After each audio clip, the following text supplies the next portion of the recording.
Comment allez-vous, Tizi Jean-Jacques?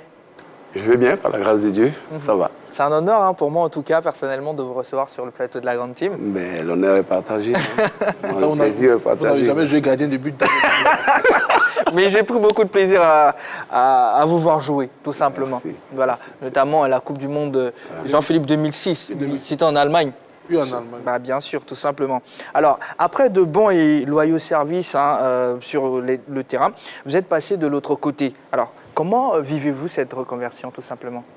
Très bien, parce que ça s'est fait vraiment naturellement. Je pense que 2-3 ans avant que je n'arrête de jouer, déjà mon club où j'étais en Tunisie m'a envoyé en formation. Donc, il fallait que je prenne la relève. Alors donc, j'ai fait 3 ans avant que j'arrête de jouer. J'ai commencé la formation tranquillement et quand je suis sorti de là, naturellement, le club m'a demandé de m'occuper des jeunes, ce que j'ai fait. Et puis bon, voilà, on a continué jusqu'à aujourd'hui, donc ça va. Voilà. Avant de revenir en arrière, pour parler de votre parcours en sélection nationale à l'Africa Sport d'Abidjan notamment, qu'est-ce que ça fait de remplacer Choukri El Ouaher dans les buts de l'Espérance de Tunis? Choukri El Ouaher, c'est une légende en Tunisie. Alors, quand je suis arrivé en Tunisie, franchement, c'était... je craignais un peu parce que c'était un grand monsieur. C'était un grand monsieur.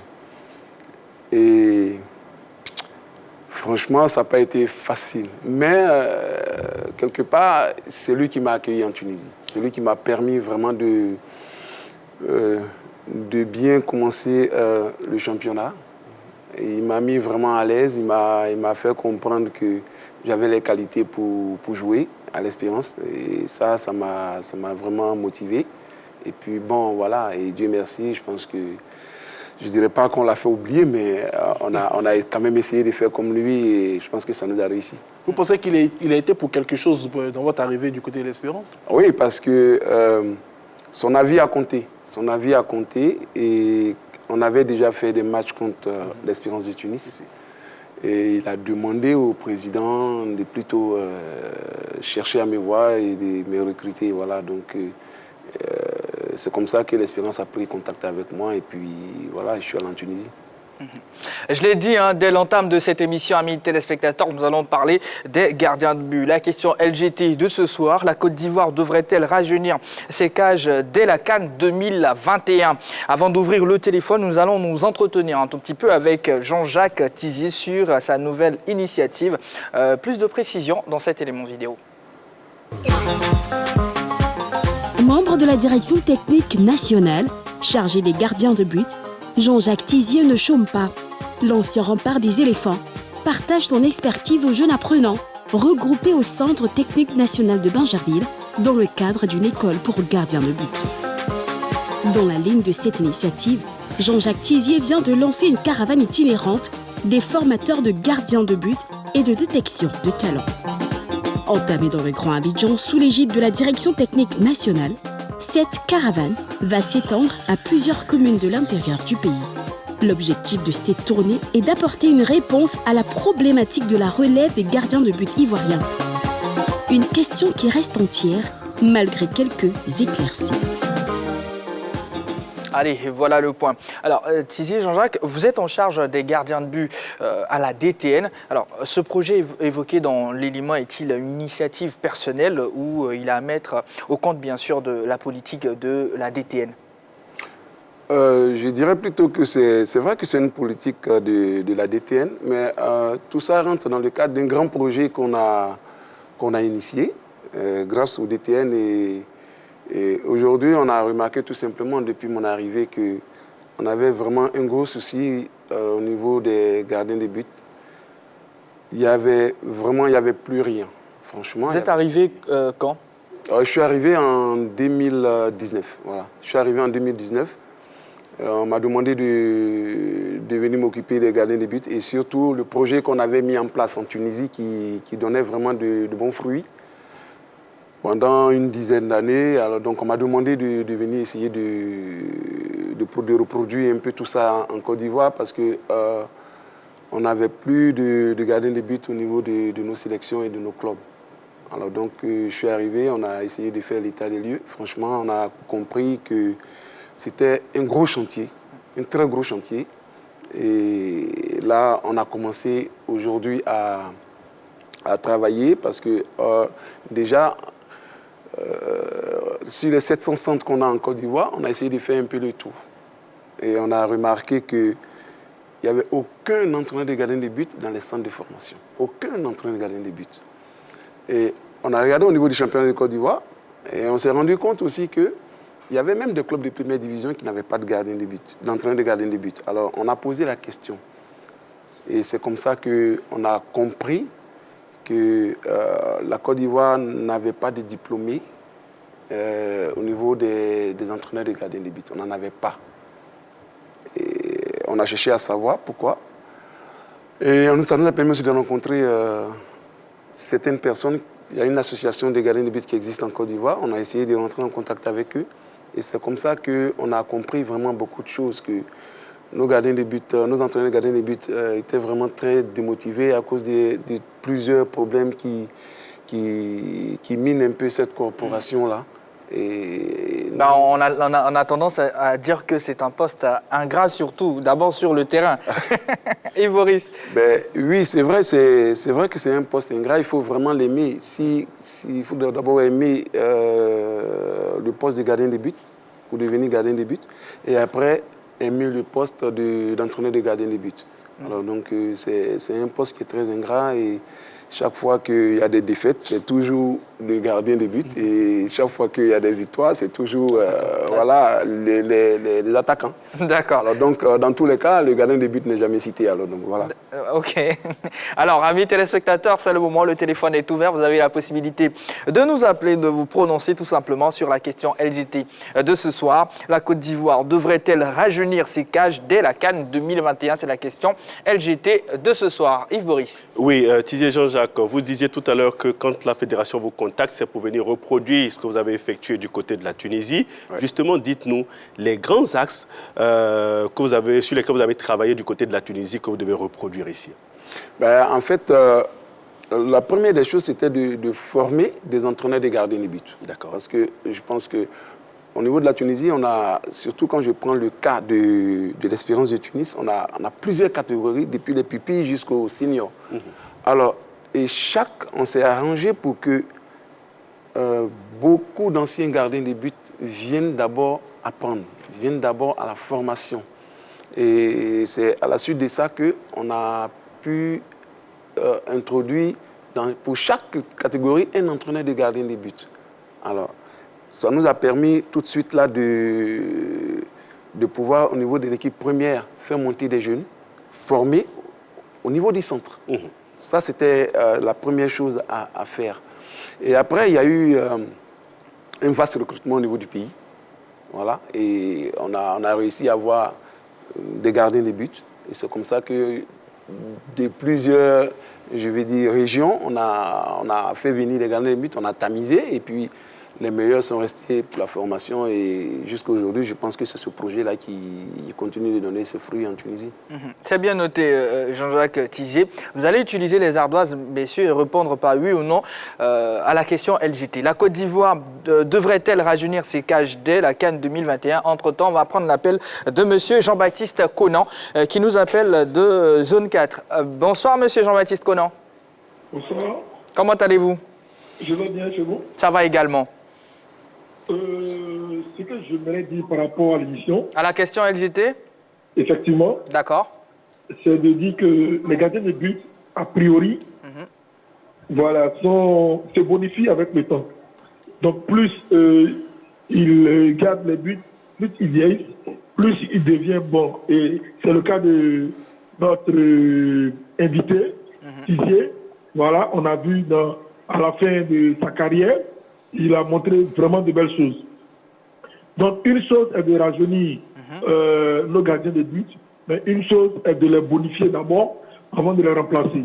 Donc, je ne pense pas qu'en Côte d'Ivoire, nous ayons vraiment un souci réel de gardiens de but. Certes, ils ne sont pas parfaits, mais néanmoins, on peut quand même reconnaître que tous les gardiens de but que nous avons eus, et même notre gardien titulaire en ce moment, vraiment fait de belles choses et nous sauve parfois de quelques frappes vraiment très dangereuses. Voilà. D'accord. Merci beaucoup, Monsieur Conan. Je vous en prie. Excellente soirée à vous. Également à vous. Merci.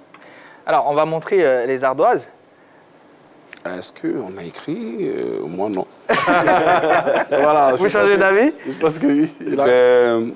Parce que... bon, ok. Vous avez changé d'avis? Non, pas que j'ai changé d'avis, je n'avais rien écrit. Ah, d'accord. C'était quand la dernière fois que vous avez utilisé les ardoises comme ça? Oh, Ça remonte. ça date, hein. Allez, ardoise, messieurs. Non, Jean-Philippe, oui et non. Yves Boris et non pour Tizier Jean-Jacques. On va vous écouter. Pourquoi je dis non? Parce que je pense que le poste de gardien de but, c'est un poste qui est vraiment spécifique. Et aujourd'hui, en Côte d'Ivoire, c'est vrai que par moments, on s'y plaint, mais je pense que pour moi, il faut laisser le temps aux jeunes de pouvoir faire leur classe. Et quand on regarde, c'est vrai que la classe des gardiens de but est vieillissante, mais aujourd'hui, le titulaire en Côte d'Ivoire, c'est le plus jeune de tous les autres. Effectivement. Et donc, il ne faut pas oublier ça. Il n'a pas encore atteint, pour moi, l'âge d'aller à la retraite. On peut encore l'utiliser, il a encore de grosses qualités. Et surtout, quand on regarde dans tout ce qu'on fait comme entraînement, il est le meilleur. Et ça, il ne faut pas l'oublier. Sur la place, actuellement, il est le meilleur, il est le plus expérimenté. Voilà. Et c'est des choses dont nous on tient compte. Voilà. Il est celui qui joue le plus, celui qui est toujours au plus haut niveau. Alors, donc, qu'est-ce qu'on fait? On ne peut pas s'empêcher de... Voilà, moi, je pense qu'on a encore des gardiens de but qui peuvent jouer pour la Côte d'Ivoire. Et ça, il faut qu'on aille tout doucement et laisser le temps aux jeunes de faire les classes. Voilà. Yves Boris. J'ai dit oui et non. Mais finalement, je vais rester sur le non. Pourquoi? Il a signifié que Bowo, en ce moment précis, est le meilleur sur la place. Il n'a véritablement pas tort. C'est le gardien de but parmi tous ceux qui sont sur la place en ce moment précis qui rassure jusqu'à preuve du contraire. Bowo est le joueur le plus expérimenté, qui a joué au haut niveau avec l'équipe du TP Mazembe et qui a démontré de très belles choses, qui a gagné beaucoup de titres avec cette formation et qui a d'ailleurs été élu meilleur gardien de la Lina Foot en 2019. Donc, il montre tout simplement l'étendue et l'immense talent dont dispose notre Bowo national. Mais en même temps, oui, parce qu'il est vieillissant. En ce moment précis, il n'a pas de club, il n'est pas en compétition. Donc, c'est vrai qu'il s'entraîne, mais est-ce que c'est suffisant pour être dans les pêches des éléphants de Côte d'Ivoire qui vont bientôt rentrer en lice pour les éliminatoires de la Coupe du Monde? C'est un peu ça c'est un peu ça mon interrogation. Il faut commencer déjà à préparer la relève pour que le jour où Bowo décide d'arrêter avec les éléphants de Côte d'Ivoire, qu'il y ait tout de suite un gardien prêt à prendre sa place. Mais en même temps, c'est aussi aux jeunes d'aller chercher Bowo, de le chasser des cages des éléphants de Côte d'Ivoire. Mais en ce moment précis, parmi tous ces jeunes qui évoluent dans notre championnat, il n'y a personne qui peut encore en ce moment précis rivaliser avec Bowo. Jean-Philippe, réaction? Moi, je pense que Bowo a subi, je vais dire, un procès d'amour, en fait. C'est-à-dire que qui aime bien châtie bien. Parce que Bowo, depuis 2014, je préfère m'arrêter même à cette période, je ne vais pas aller au-delà pour parler de ses performances du côté du CE Sport du San Pedro, il a démontré d'énormes choses. C'est le dernier gardien à avoir joué une finale de compétition africaine avec la Côte d'Ivoire. Après, il se retrouve en sélection nationale en 2015. Il fait une Coupe d'Afrique magnifique. Il va chercher Kopa Barry dans les buts avec un entraîneur qui est perfectionniste en la personne d'Hervé Renard, qui a regardé les gardiens et qui a préféré, sur le conseil des entraîneurs des gardiens, de mettre Bowo Sylvain. Et Bowo nous fait une CAN extraordinaire, jusqu'à ce qu'il se blesse à quelques jours de la finale et que Kopa Barry finisse le travail. Ensuite, il va du côté du TP Mazembe. Mais quand Bowo va du côté du TP Mazembe, Mazembe est dans une légère phase descendante. Et on voit rapidement, avec l'arrivée de Bowo et certains joueurs ivoiriens, Mazembe remonte. Et comme l'a si bien dit Yves Boris, il fait partie des meilleurs gardiens du continent africain. Aujourd'hui, il a enfin le bail avec le TP Mazembe. Il a annoncé du côté du Zesco United et dans bien d'autres clubs. Yves Boris disait que, bon, il est sans club, il est sans activité. Mais tout le reste des joueurs, des entraîneurs et des gardiens, plutôt, excusez-moi, qui sont en Côte d'Ivoire sont actuellement sans activité. La reprise des entraînements, c'est maintenant. Donc, je pense que ce n'est pas un problème, à mon sens, pour les premiers matchs. Tout le monde sera peut-être à court. Et quand c'est comme ça, on fait le choix de l'expérience. Et je pense que Boro, c'est le choix de l'expérience. Aujourd'hui, c'est le meilleur sur la place. Il faut qu'on se le dise. C'est vrai que, bon, certains Ivoiriens le décrient. À un moment, il était légèrement en surpoids, mais il va travailler tous ces aspects-là. Et je pense qu'il n'y a pas meilleure motivation pour lui aujourd'hui, qui a besoin de rebondir dans un très bon club, que de faire de très belles prestations déjà avec la sélection. Et puis d'ailleurs, on ne fait pas partie, Robert Kidiaba, qui veut du TP Mazembe. Donc ça montre tout simplement qui est Sylvain Ils ont été deux quand même à prendre la relève du très grand gardien. Il y a notre invité Tizier Jacques Chokri El-Ouaher et Goro Sylvain qui a pris la place de Kidiaba. Ouais. Contrairement à Tizier, qui était bien accueilli par Chokri, Goro, lui, par contre, Kidiaba ne voulait pas lui laisser la place. Ah bah oui. Il faut le dire clairement. Donc ça fait bien les deux gardiens. En tout cas, on a bien noté Jean-Philippe Oria. Je vous vois à la maison, amis téléspectateurs. Si vous avez envie de donner naturellement votre avis concernant la question LGT de ce soir, c'est le moment de nous appeler. Le temps, bien sûr, de caler quelques commentaires sur la page Facebook de la 3. Je rappelle la question LGT de ce soir. La Côte d'Ivoire devrait-elle rajeunir ses cages dès la CAN 2021? En attendant, Tizier, Jean-Jacques, on va parler de votre caravane. Alors, combien de villes et communes compte-t-elle traverser? On va déjà faire toute la ville d'Abidjan, toutes les communes. Et là, on les a regroupées en 3 zones au niveau d'Abidjan. Voilà, on va faire toutes les communes. Mais on a ciblé seulement que 3 endroits où on pourrait faire nos détections. Alors, donc, on finit demain à Abobo. On a commencé depuis lundi. On finit demain à Abobo. On s'attendait à une vingtaine de jeunes. Là, on se retrouve avec 80 jeunes. Alors, et on avait limité l'âge. On était entre 14 et 16 ans.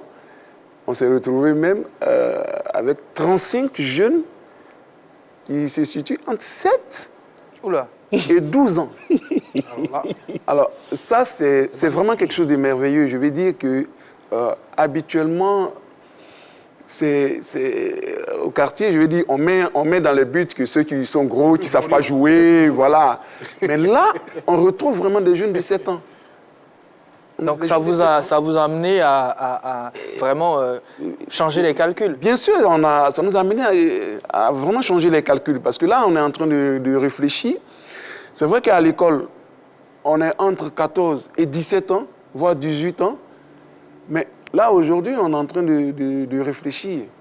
On a une bonne catégorie de jeunes déjà qui se signalent au niveau d'Abobo. On n'a pas encore fait Yopougon, on n'a pas encore fait Treichville-Nikomansi. Si on arrive à sortir autant de jeunes qu'à Abobo, on va tamiser et puis on verra. Mais on pense que c'est une catégorie qu'on va aussi essayer de prendre. On va réfléchir et puis on va voir comment on pourra faire pour ces jeunes-là. Pour les insérer. Pour les insérer aussi à l'école des gardiens des buts. Voilà. Oui, justement, moi, c'était par rapport à cette insertion.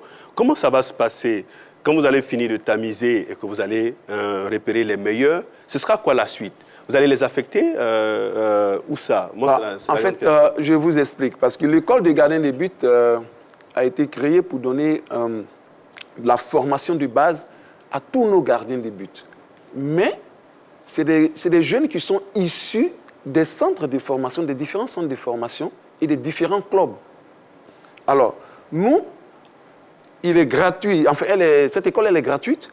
Donc, nous, on ne vient pas pour arracher ces enfants-là à leur centre ou à leur club. Ce qu'on fait, on écrit à ces clubs-là, à ces centres de formation-là, et ils mettent les enfants à notre disposition. Donc, on tient compte du fait aussi que ces enfants-là vont à l'école.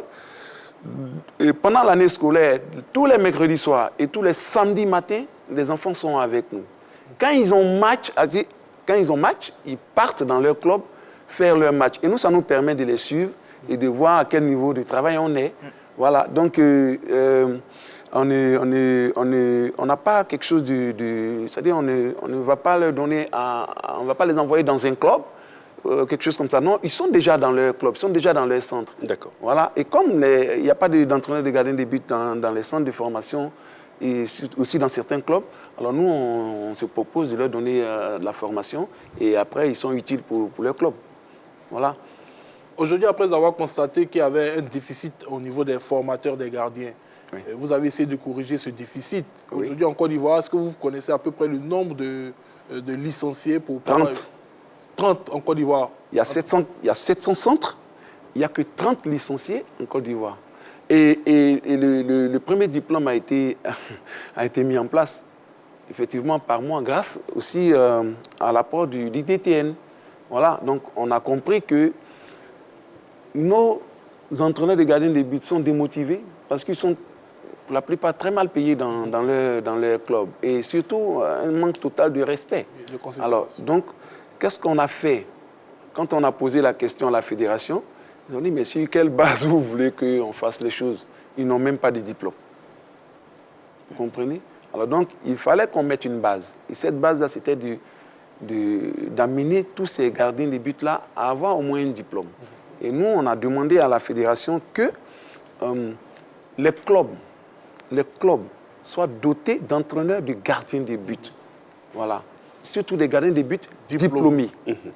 Voilà. Pour qu'on soit sûr de pouvoir former de bons gardiens de but. Voilà. Donc, c'est un peu ce qu'on a fait. Alors, donc, après, il y a eu la pandémie et on n'a pas pu continuer le projet. Donc, on attend. Et après, il y a eu aussi tout ce que vous savez au niveau de la fédération, tout ça. Donc, voilà. Donc, le projet, au niveau de la direction technique nationale, s'est arrêté. Voilà. Donc, au niveau de la formation, la Côte d'Ivoire n'a que 30 diplômés. Et ces 30-là sont répartis déjà dans les clubs de première division. Il y a d'autres qui sont encore... Oui, il y en a qui sont dans les clubs de première division et dans des clubs aussi de deuxième division. Voilà. Et surtout, il y en a aussi qui n'ont pas de club présentement. Donc, vous voyez que sur ce plan-là, la Côte d'Ivoire a besoin vraiment de former des entraîneurs de gardiens de but. Donc, c'est vraiment un secteur qu'il va falloir revoir clairement. C'est ce que j'ai dit. J'ai dit que c'est un gros chantier. Tout est à refaire. On a commencé. Et il y a eu la pandémie là et les choses se sont arrêtées. Mais je pense qu'on est en train de reprendre tout doucement. Et on espère vraiment arriver à vraiment bonifier ce secteur-là. D'accord. On va prendre l'appel de M. Lésia qui nous appelle de Yopougon, Maroc. Bonsoir, monsieur.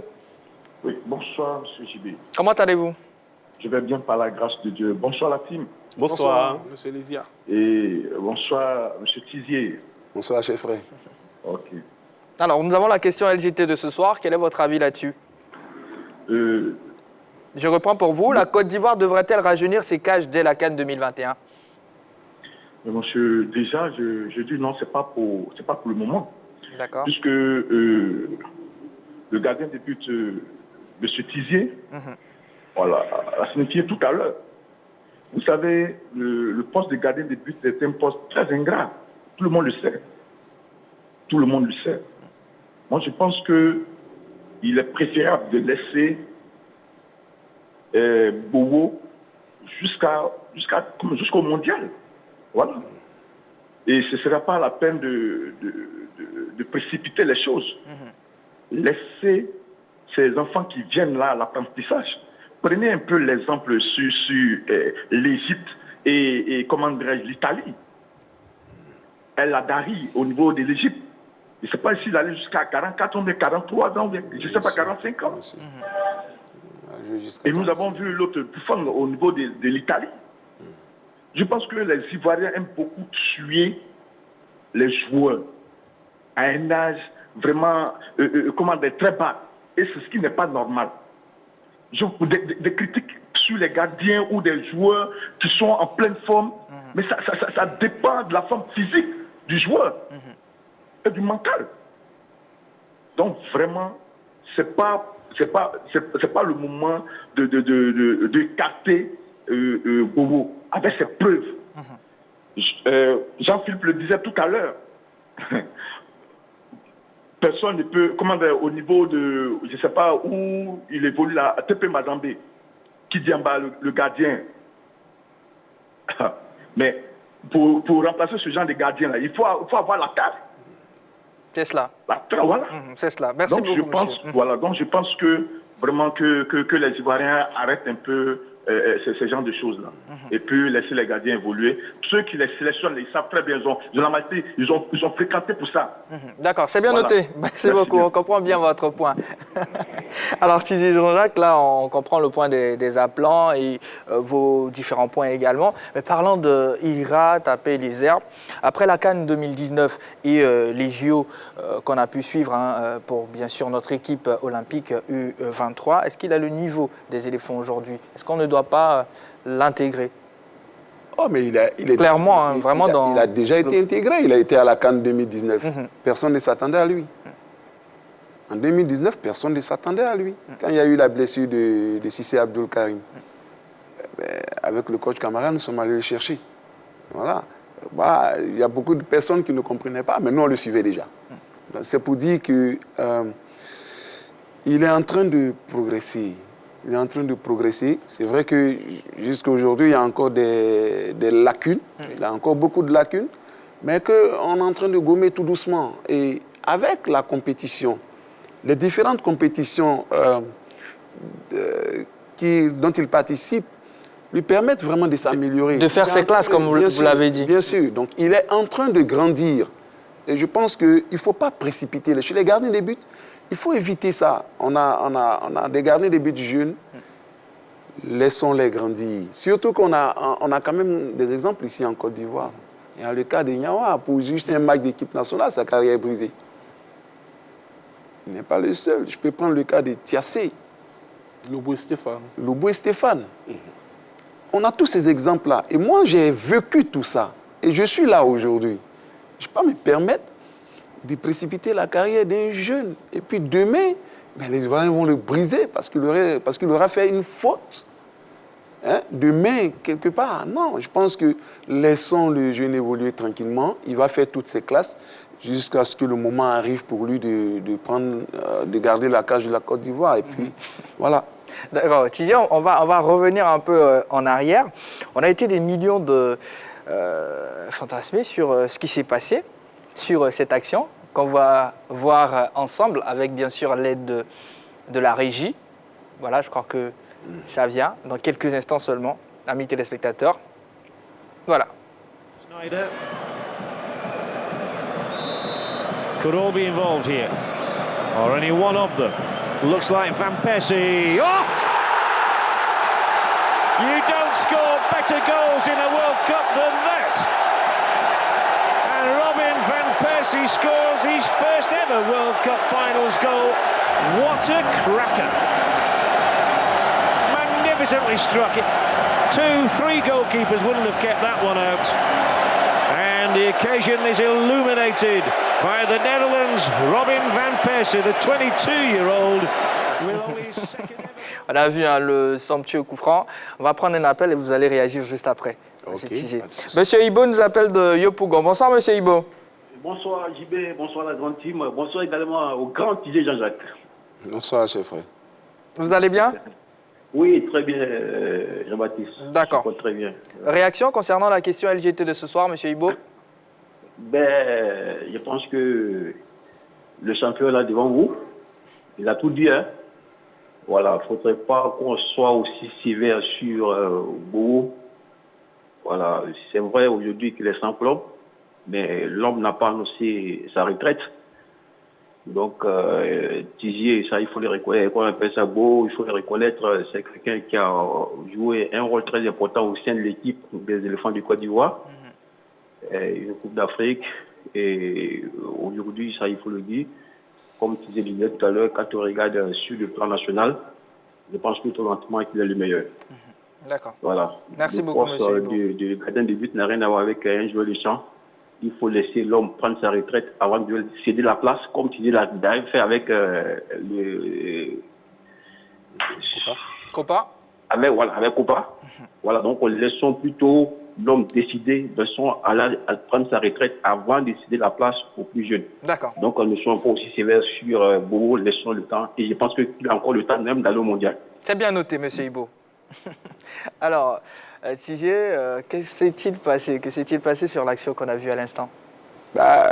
Qu'est-ce qu'on peut dire aujourd'hui après toutes ces années? Je pense que un tir assez puissant, mais après aussi, il y a eu quand même, chez nous les gardiens de but, il y a des paramètres que, enfin, je veux dire, quand un tir arrive, il y a la trajectoire, il y a la puissance du tir, donc il y a toutes ces choses qu'on doit maîtriser en une fraction de seconde. Donc, il peut arriver à un gardien de but de ne pas bien juger certaines choses, certaines actions, certaines frappes, et puis que ça rentre. Ouais. Voilà, donc c'est pas...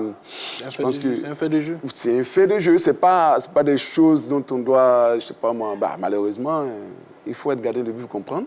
Et là, quand on n'est pas gardien de but qu'on en parle, bon, on ne fait que regarder, on sourit et puis on laisse passer. Moi, le seul élément un peu qui m'a fait sourire sur le coup franc, c'est que j'ai eu l'impression que vous avez mis Boka-Arthur là pour pouvoir voir la balle venir vers vous. Justement, et là, puisque c'est vrai que le coup franc était trop proche, et là, on a mis Boka-Arthur qui ne devait même pas, en temps normal, ne devait pas être collé au mur. C'est ça. Il devait faire juste la sortie. Ah, ok. Hein? Donc, malheureusement, il s'est collé au mur.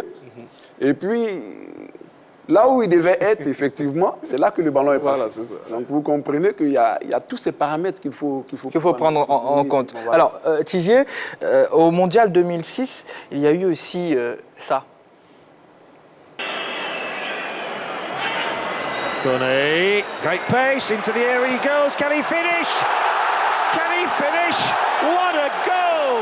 Bakary Kone brings Côte d'Ivoire right back into this invigorating contest in Stuttgart.